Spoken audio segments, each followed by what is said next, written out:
This is Miss D, and we are going to pick up with our discussion of FDR and the New Deal. So, you may remember in our last class, we were talking about some of the issues that FDR was facing when he first takes office. The fact that 25% of the population was unemployed, and that people had lost their faith in the banking system because so many banks were going out of business. And if you had your life savings in a bank account, and if you didn't pull it out of the bank before the bank went under, you would lose everything. And so one of the things FDR has to do right away is restore Americans' confidence in the banking system. That's kind of job one, right?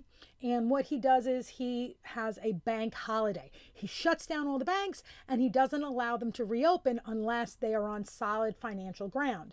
And in this way, Americans can start having faith in banks again.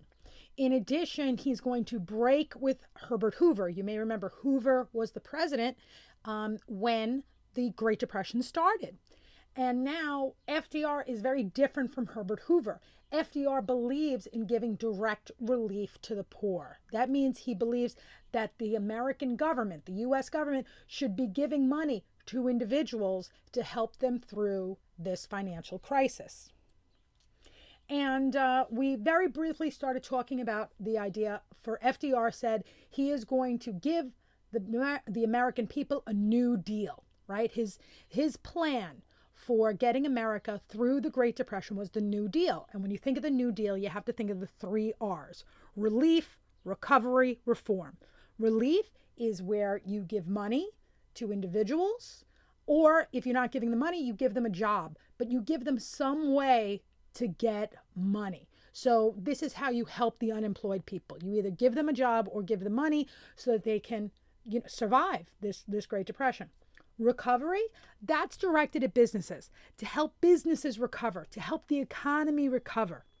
And then the last piece of his New Deal was reform, that you have to start changing the rules of how business is done in America to prevent the Great Depression from ever happening again, to prevent this kind of economic collapse from coming in the future.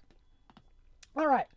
So his New Deal, to make this New Deal happen, FDR goes around setting up what's called the alphabet agencies, okay? And this is his alphabet agencies are going to engage in relief, recovery, and reform. And they get that name because, as you can see in the political cartoon, they're basically all made from different letters. So one of the agencies was the PWA, and another one was the WPA, and another one was the AAA.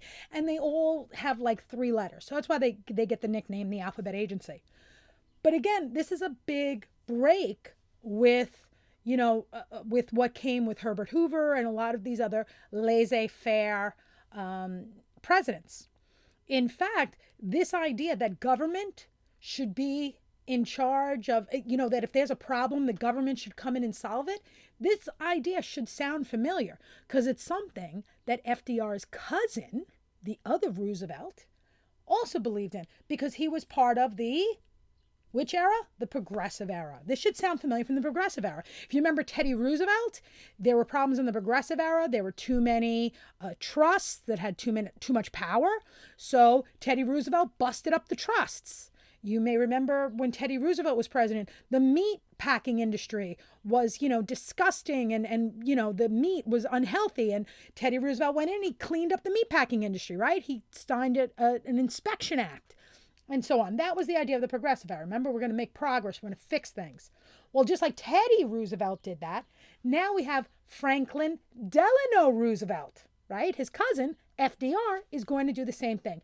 He is also going to use government to take responsibility of these problems, of these economic problems of the Great Depression, and he's going to use the power of government to help solve them. And as a result, the federal government is going to get much, much bigger, okay? If you once government takes on this responsibility, once these agencies are created, right? All these agencies, these need staff. These agencies need rules. These agencies are now part of the federal government and they need to be run and they need to be managed. And this creates a lot more power for the central government. It creates a lot more kind of challenges running them. It's a lot more expense. So it really grows the government's role, because now the government isn't just going to do a one-time fix. It's not like the government just passes a law and fixes it. The government is going to create agencies that are going to run things, that are going to run programs, that are going to run, that are going to, like make new rules, that are going to, fix things. And this, again, it's expanding the role of the government. This is a big change that to the central government that is still, that's still in place today. That really the role, the central government, the federal government got much, much larger during the New Deal. And even today, the government is very, very large as a result of what the changes that FDR introduced. Because many of the changes FDR introduced still exist today. All right, so for example, the FDIC. This sign should look familiar. If you see the thing on the left, you see there's a door to Chase. If you go into Chase or you go into any bank, right, no matter what your bank is, you will see on the door, you will see a sticker that looks like this, FDIC. And the FDIC is an alphabet agency created by FDR. And the role of this agency is it's the Federal Deposit Insurance Company. And basically, it's to fix it so that people can have confidence in the banking system. The idea of the FDIC, it actually says it right here. Each depositor is insured to at least $250,000. Do you see that on the left in the FDIC, the white box? Each depositor insured to at least $250,000. So the idea is if I put my money in the bank, let's say I put $10,000 in my savings account, even if Chase goes out of business, the government puts insurance on my money and says, listen, I don't care if this bank goes out of business. Even if this bank goes out of business, the government will make sure you get your $10,000 in savings. The government will make sure you get your $20,000 in savings. Your government will insure your deposits up to $250,000. You do not have to worry about this bank going under. We are giving you insurance. You can count and have faith in the banking system. And so this still exists today. And it still uses. That's why people trust the banks. Even if banks go out of business, even if the bank does badly, your money is safe. Your money is safe if you put it in the bank. So this helps the public have faith in the banks again. So again, there's no more bank runs now. You're going to get rid of that. Okay. So basically, if you remember, this was, like I said, I really stressed this, that it was really important for the country's economic recovery to have a banking system that actually works. Right? You need to have banks that can lend money, that can help you start a new business or help you make big purchases. You have to have a banking system if you're going to have any kind of economic recovery. And the FDIC, along with, what was the other thing he did to restore the public's confidence in banks? He put in the FDIC and the bank holiday. Remember? Between the bank holiday and the FDIC, this restores the public's confidence in the banks. You get rid of those bank runs, and that's why today people will put their money in the bank and they feel confident and secure in that. And the FDIC, like I said, still exists today. So this is a change introduced in the 1930s that still exists today. Another thing you may not realize started with the New Deal, a New Deal program, is the Social Security Administration. If you have your Social Security card, right? That is thanks to FDR. Ends up in the Great Depression. If you were elderly, let's say you're 70 years old, you're too old, nobody wants to hire you, you don't have a job anymore because you're just too old. In the 1920s or 1930s, you'd be out of luck. If you didn't have money, there was nothing you could do. You either had to have a job or you better have family who takes care of you. You got no help from anyone. You were on your own. You better have saved your money. You better have money saved. You better have a family who likes you, because you don't get any help. And that's how the Social Security Administration was set up. They had elderly people who were starving to death that had nothing, and they couldn't get jobs. They couldn't help. And that's what they said. Look, when you get to be a certain age, when you get elderly, there has to be a social safety net. The government has to come in and help you and take care of you. And of course, it gets expanded, right? So not only if you're elderly, but also if you're disabled, physically or intellectually disabled, the government should help you get by. You shouldn't have to worry about getting a job or making enough money to survive. You can get Social Security, right? So if you become disabled, anything like that, this is where what they call Social Security, a social safety net, that the government will come in and help take care of you. And again, just like the FDIC, Social Security Administration, the SSA, still exists today.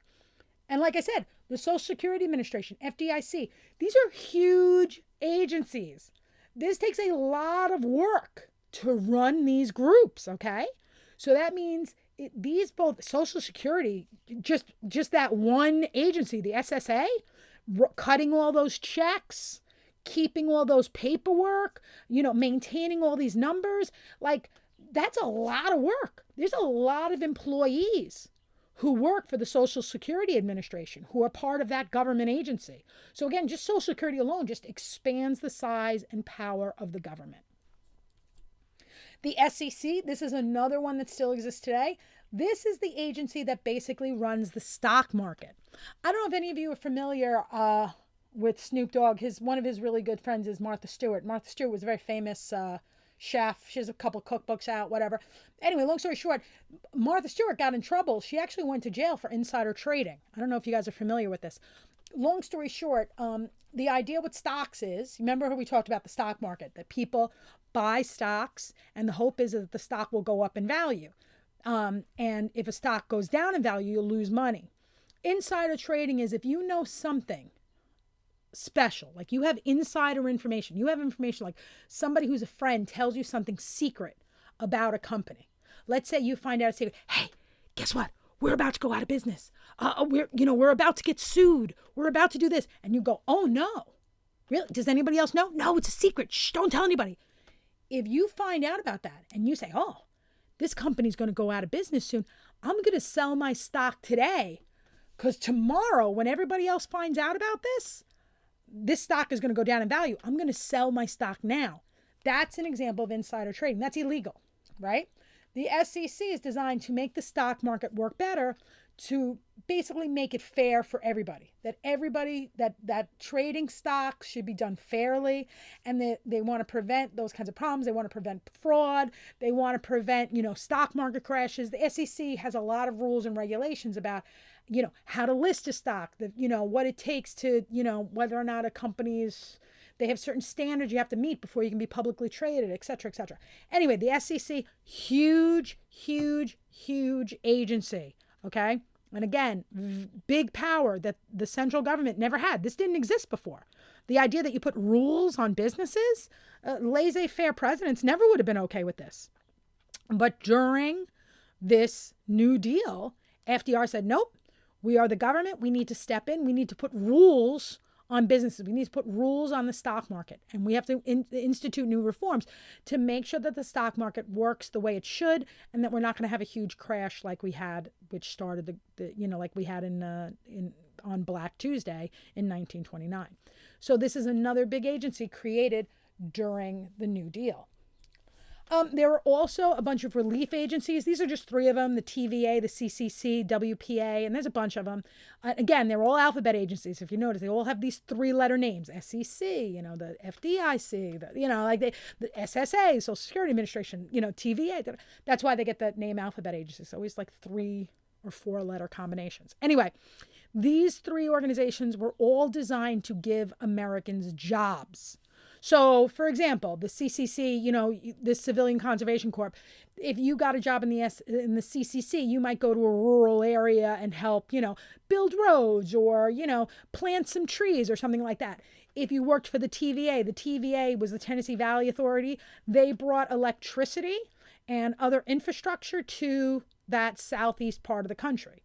WPA also was another one where they all create jobs. So if you were unemployed during the Great Depression and you needed money, at least you could get yourself a job. You could get yourself a job. Now you can be employed. You work for the government, and this is a way for you to make money. AAA, this one's really interesting. The AAA, the Agricultural Adjustment Act, actually was created to pay farmers to not grow food. Basically, stop growing food. If you stop growing food, we will pay you money to sit on your butt.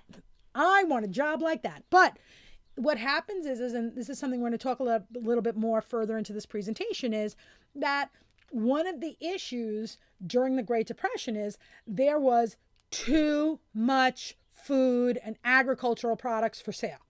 There's too much available. And so you may remember, prices are set by what two forces? Supply and demand. Okay? Supply is how much you have, demand is how bad people want it. And you put those two forces together, you decide on the price. So the problem is we had a huge supply of food and the demand for food was pretty low. So therefore, if you have lots of something that nobody wants, the price is low. So this agency was set out. They said, all right, we're going to pass this law. We're going to start paying farmers to not grow food, thereby bringing down the supply. If we make the supply of food less, that'll bring up the price of food. And that was the idea. Again, trying to give relief, trying to help out farmers, provide them with money, and hopefully try to fix the agriculture market. These are 3 laws that were passed during the New Deal. These are 3 New Deal laws, all very important, and still have a big impact today. The Glass-Steagall Act is the one that created the FDIC, and it kind of manages how banks are run. Just FYI, one of the issues that's been coming out now, if you know anything about the stock market crash that happened a few years ago, maybe 10 years ago, I don't know, but where the real estate market really started doing very badly. Some people argue that the reason why we had that stock market crash that happened right at the end of President Bush's term and that, Obama had to deal with at the beginning of his term, is some people argue it's because this law was actually weakened. Some aspects of Glass-Steagall were weakened. But, whatever, that's debatable. But Glass-Steagall Act is something created back in the New Deal. That law is still active today. And like I said, the FDIC still exists today. The National Industry Recovery Act, that one doesn't exist today, but it does get mentioned, sometimes in the regions, just because it was an example of, regulations about how the government worked with business to, put more rules in business. So again, it's a big break from that kind of laissez-faire approach to business that the government kind of said, okay, here's a code of fair competition. We're going to tell you how to do business. That was the NRA. Today we think of NRA, we think of the gun one, but this is NRA from the New Deal. The last one, this one's really key. These are 2 very important laws, still exist, still have a huge impact today. Very, very important. Number 1 is the Wagner Act, also known as the National Labor Relations Act, and the Fair Labor Standards Act. Incredibly important. The Wagner Act finally makes it gives the federal government says that employees have the right to collective bargaining. It basically makes it so that labor unions are protected, that workers have the right to form unions. Very important having, that's why we have labor unions today. Some of that has been weakened, so you don't have as many labor unions, but nonetheless, the right to form a labor union is protected by federal law. The other big part, the Fair Labor Standards Act, again, sets a minimum wage and a maximum work week. So you can only be paid, there's a minimum wage set, and that is set, again, by federal standards, all right? So it changes the federal standards for that. So these are all really important. So Glass-Steagall, the NRA, the Wagner Act, otherwise known as the National Labor Relations Act, but if you can think Wagner Act, and then the Fair Labor Standards Law. All incredibly important laws created as part of the New Deal.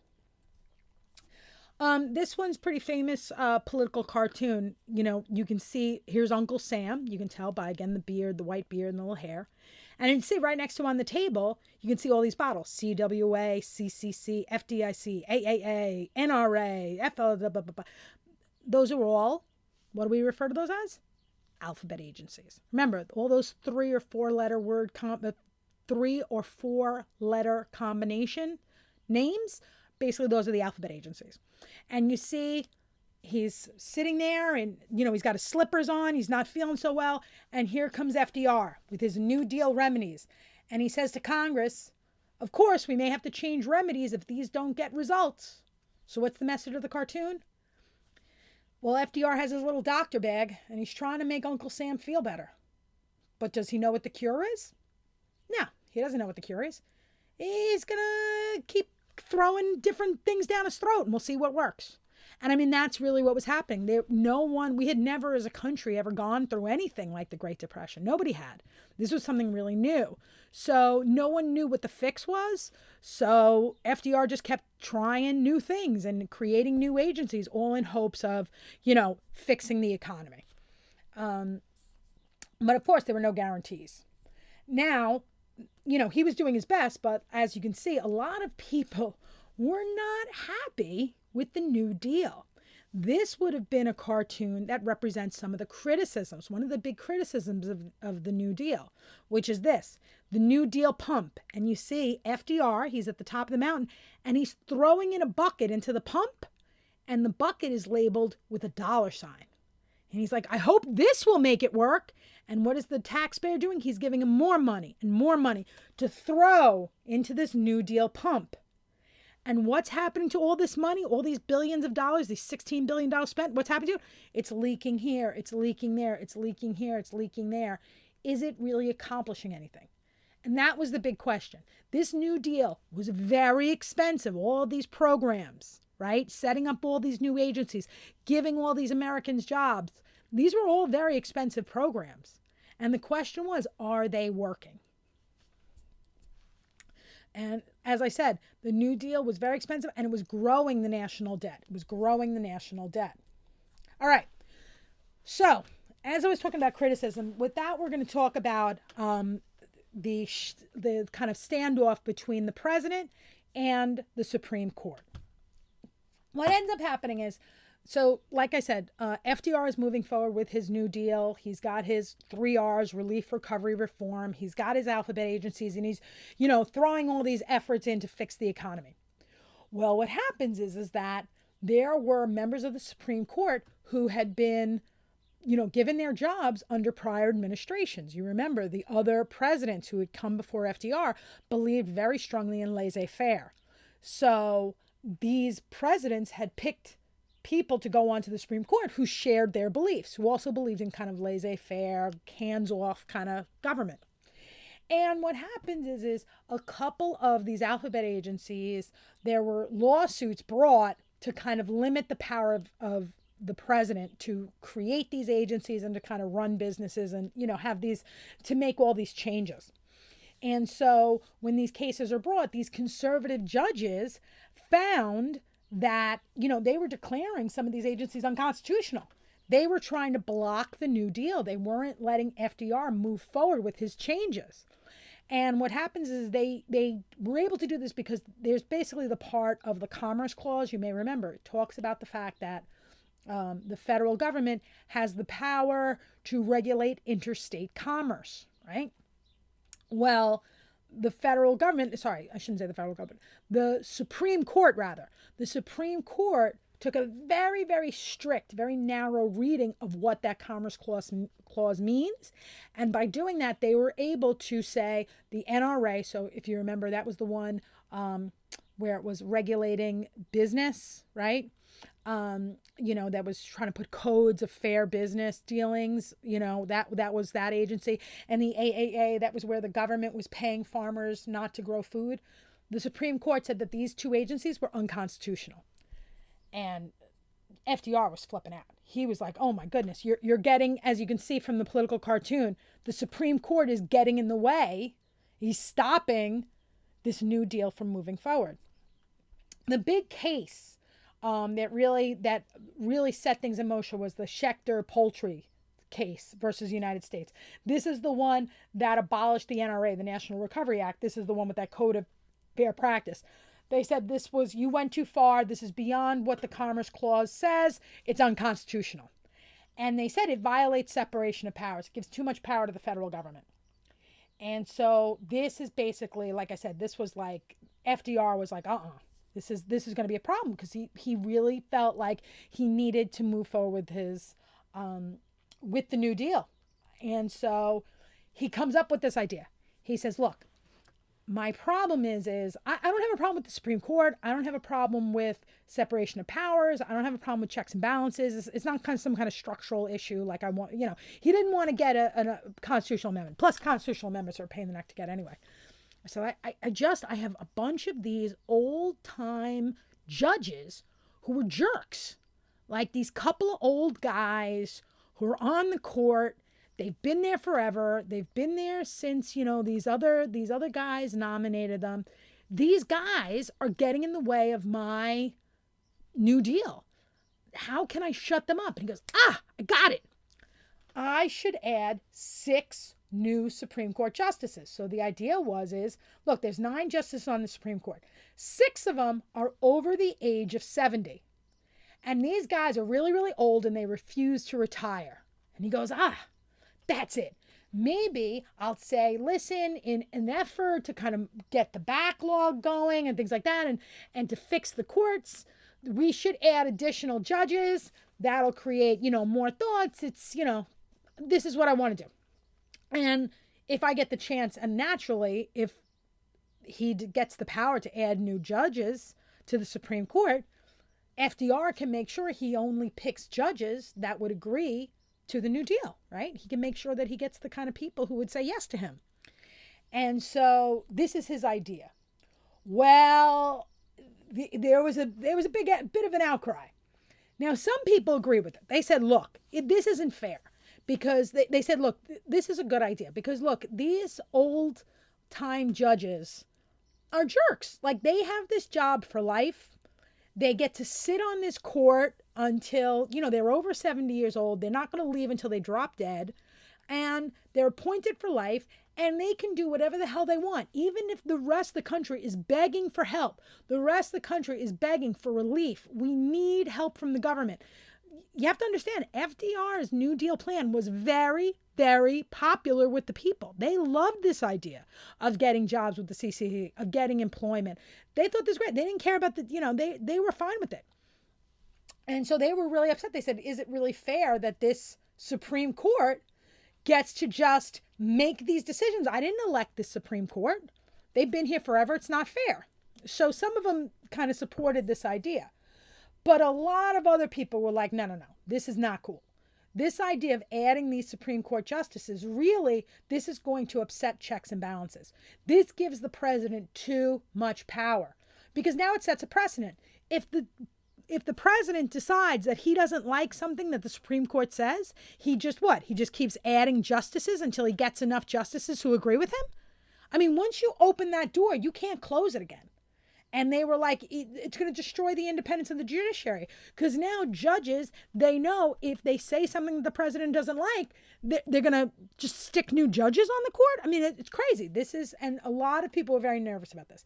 And like you see for the political cartoon, they're acting like, FDR, you've been president for a really long time. What are you trying to do? You're going to reorganize the government, change the Supreme Court? What are you going to do? You're going to become dictator? No one can stop you? You get to do whatever you like? And if the Supreme Court tries to stop you, that's crazy. That's why we have, the checks and balances. That's why I have 3 branches of government. You can't just do whatever you want. Anyway, this was a big constitutional crisis. I mean, at this point, even citizens who liked FDR, citizens liked the New Deal, they were disgusted by this. They were like, this is too much of a power grab. This is going to make the president too powerful. They really didn't like it. So it was bad. What ended up happening is this plan to, for FDR to add justices to the Supreme Court. And it was called the court packing plan. Like, picture like a suitcase. You're going to pack that suitcase and pack more stuff in the suitcase, jam more into the suitcase. So he was going to jam more justices and pack the Supreme Court with his nominees. This court packing plan will actually fail. It was just very unpopular with the people. And also, what the thing is that the Supreme Court did change its viewpoint. What ended up happening was after the NRA and the AAA were found unconstitutional, there was some cases that were coming forth with the Wagner Act and Social Security cases that were going to come up. And FDR was like, if things keep going in this direction, these 2 would also be found unconstitutional. But the court didn't do that. The court found the Wagner Act and Social Security cases, they found them constitutional. They said these agencies are constitutional. So they kind of broke with the pattern, with the direction they were going. They kind of broke with it, and they found those agencies constitutional, so that was good. And a lot of the Supreme Court justices, a lot of these elderly Supreme Court justices who were against the New Deal, they ended up retiring. So the need to pack the court kind of went away. So it wasn't necessary anymore. The court kind of changed its direction. And so because of that, any support that this court packing plan would have had with Congress kind of goes away and it vanishes. So it doesn't happen. But it was this kind of constitutional crisis for a while. All right. So now we've been talking about everything that's been going on because of the Great Depression. But most of the things we've been talking about have really been focused on the experiences of people in kind of the cities or more urban areas, with industry and unemployment and stuff like that. At this point, we need to look at what the Great Depression was like in the countryside, in the farmland for agriculture. And that's where we're going to focus on now. And ends up that farms really had it bad.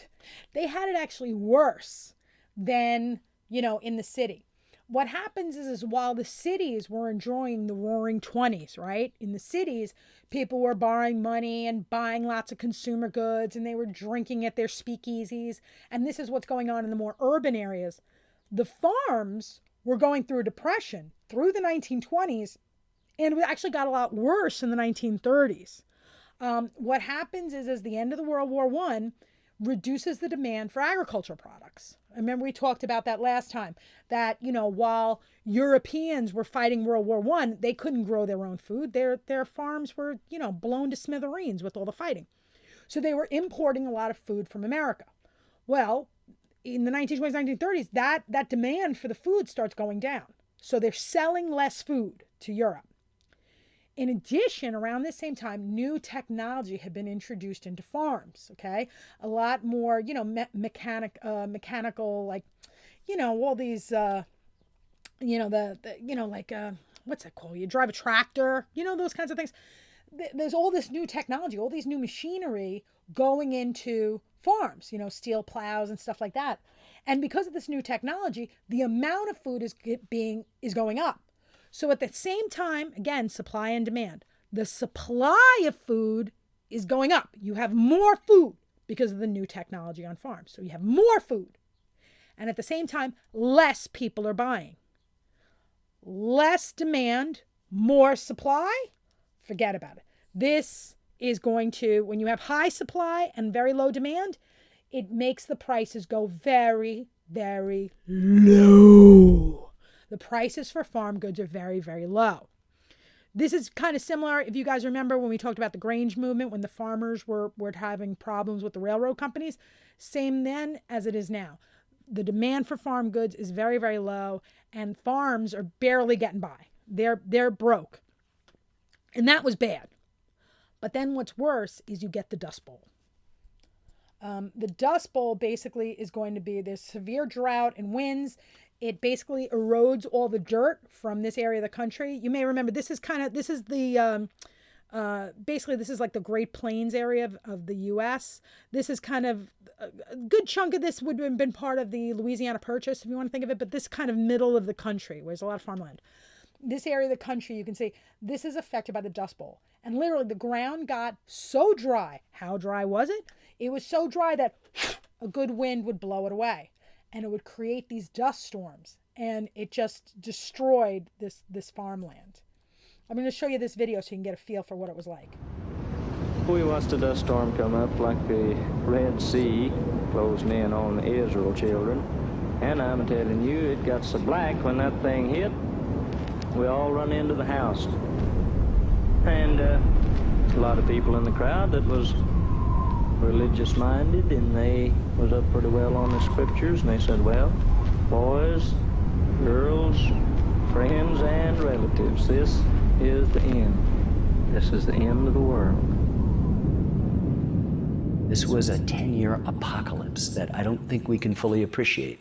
The greatest man-made catastrophe, environmental catastrophe in American history, superimposed over the greatest economic cataclysm in world history, the Great Depression.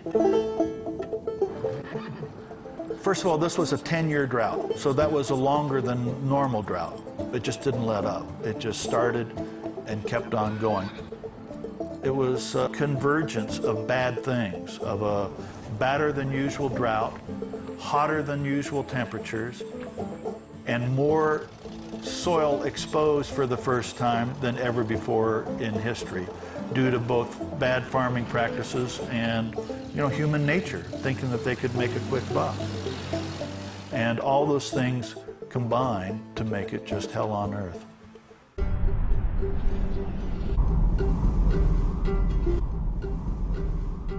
These storms coming at you more than a mile high, sometimes 200 miles wide, that could blot out the sun and make it inky black during the day, where you couldn't even see 3 or 4 feet in front of you, that there was not a safe place from the dust. If it was one that was blowing more of a sand blow, as they were sometimes called, that would be closer to the ground, and these grains of sand, people would say, could strip the paint off of your car.